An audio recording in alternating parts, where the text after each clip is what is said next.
Okay, hey everybody. Sorry for the disruption in the recording. I clearly got flustered setting a bar tab and I accidentally stopped the recording instead of pausing it. So I just decided to do another recording here to keep that a little cleaner towards the end of class, so there wouldn't have been so much pausing for those of you who are watching this later.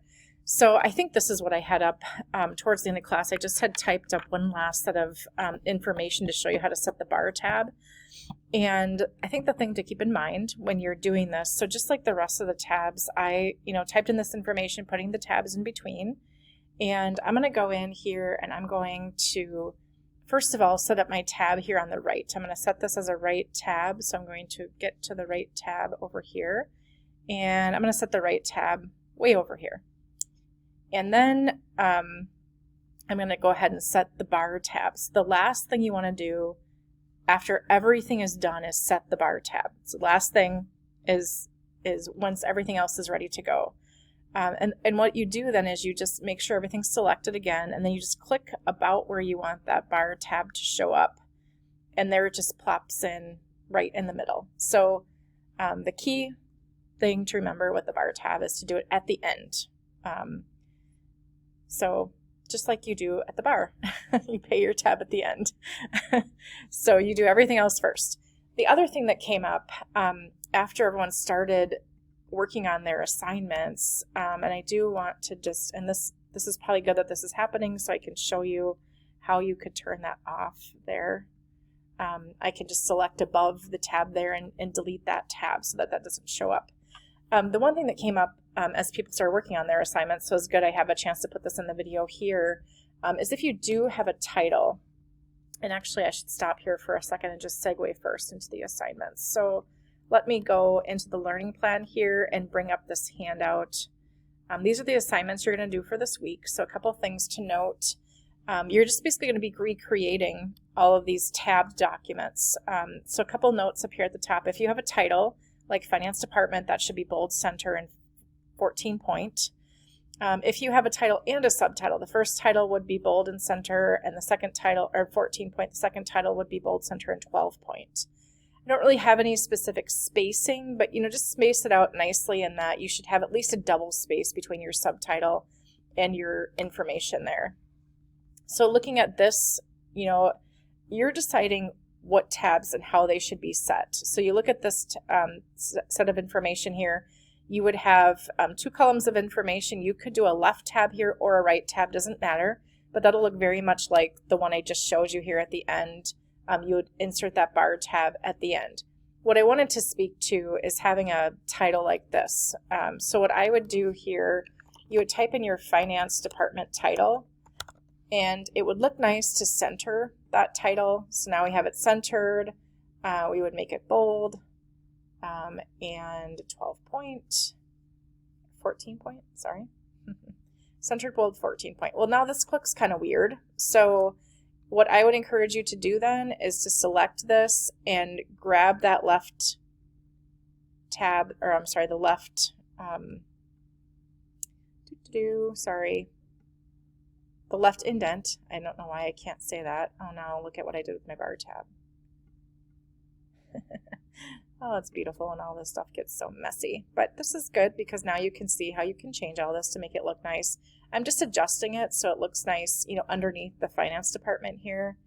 And now I just need to move that bar tab. So however you want to set that up. I'm not saying that the tabs need to be at specific spots.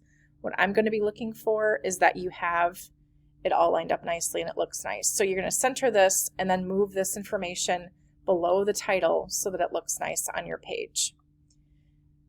Okay, going back to the assignments, obviously this one here, you're going to set 3 tabs. And again, you can certainly set a left tab and just move that in, or you can do what I just did over here and use the left indent, move that whole left indent over. You can do that as well. But of course, these are whole numbers. Whole numbers are always have right tabs. So you would do that with the whole numbers. A reminder again with your column headings, you would have the column headings you would put in after you have all the text put in your tabs where you want them. You would go up and put that column heading in and then adjust the tabs as necessary for that. I'm guessing this will be the most difficult one, always is, because you have the leaders. So you saw in the previous video how we did the leader tabs. This is going to have a leader tab, this is going to have a leader tab, this is going to have a leader tab. The leaders always appear before the tab. So that's why a lot of people will want to put the leader with this tab. If you put a leader here, the leaders are going to show up in front of the information. So leader, leader, leader tab. And again, when you'd go back and put those column headings in, you would remove those leaders. You, of course, wouldn't want the leaders in the column headings, and adjust those column headings so they look nice and aligned above the columns. Finally, the last one here, this will seem easy after you do this one. You would have just a decimal tab there, but you have your titles and just making sure everything lines up nicely. Last thing you're going to do is recreate this menu. So you can see at the top here, I've even said you're using some of the skills you've learned so far in this class and in Word Level 1. And you're going to try to match the fonts as close as possible. So I don't know what font this is per se. You're just going to look at the fonts and try to find something more scripty and as close as possible to that. Same thing for the rest. So you'd have the decimal tab set for this whole column, and then only this grouping would have the leaders with it. And then you'd also put the border around this and add some shading to this area. So this can be a colored shading. Of course, on this, as I scanned it, it came through gray. I think it was a light blue, but feel free to use whatever color shading you want here. I just would encourage you to do not too dark so that the text becomes difficult to read. So that's what you're doing for this whole section here. You're just recreating this look. So this all should look just like this page, minus my instructions up top here, and then you'll submit that as well. So in Learning Plan 4, you can see for each one of these, you're submitting them separately. Keep them in separate documents. That's just going to make it cleaner and easier for you. Even though in the video I showed everything being done on the same page, don't do that for your assignment. Just because that kind of confuses things, you'd have to remember to remove those previous tabs. It can make things a little confusing. So keep each assignment separate.